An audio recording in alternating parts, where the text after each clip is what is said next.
Assembly వేదికగా రేవంత్ రెడ్డి ఏదైతే చెప్పుకొచ్చినటువంటి వ్యాఖ్యలు ఉన్నాయో చేసిన వ్యాఖ్యలు చంద్రబాబుతో మాట్లాడి నేను రాయలసీమ ఎత్తిపోతల పథకాన్ని ఆపానన్నటువంటి అంశం ఒక ఎత్తు అయితే సాగునీటి ప్రాజెక్టుల విషయంలో ఆంధ్ర దోచుకెళ్తుందంటూ పక్కన సుప్రీంకోర్టు దాకా వెళ్ళిన సందర్భంలో చంద్రబాబు విదేశీ పర్యటన ముగించుకుని వచ్చి గోదావరి పెన్నా నదులు అనుసంధానం జరగాలి అన్నటువంటి ఒక స్టేట్మెంట్ ఇచ్చారు.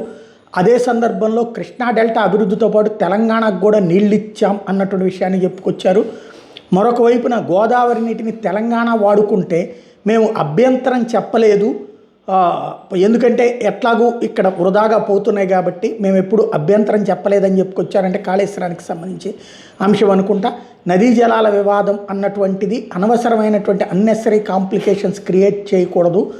ఉమ్మడి ఏపీలో ఎన్నో ప్రాజెక్టులకు శ్రీకారం చుట్టాం అన్నటువంటి విషయం చెప్పుకొచ్చారు. అదే సందర్భంలో కాళేశ్వరం కట్టినప్పుడు కూడా నేను అడ్డుపడలేదు, సమర్థించాను, సహకరించాను అని చెప్పుకొచ్చారు. విద్వేషాలు కాదు, సామరస్య పరిష్కారం కావాలి నదీ జలాల వ్యవహారంలో అన్నటువంటి మాట చెప్పుకొచ్చారు. గోదావరి పెన్నా నదుల అనుసంధానం కీలకమన్నారు. అసలు విషయం ఏదైతే రాయలసీమ ఎత్తిపోతల పథకం ఆపారా లేదా అన్నటువంటి పాయింట్కి బదులుగా ఇవన్నీ వచ్చినాయి.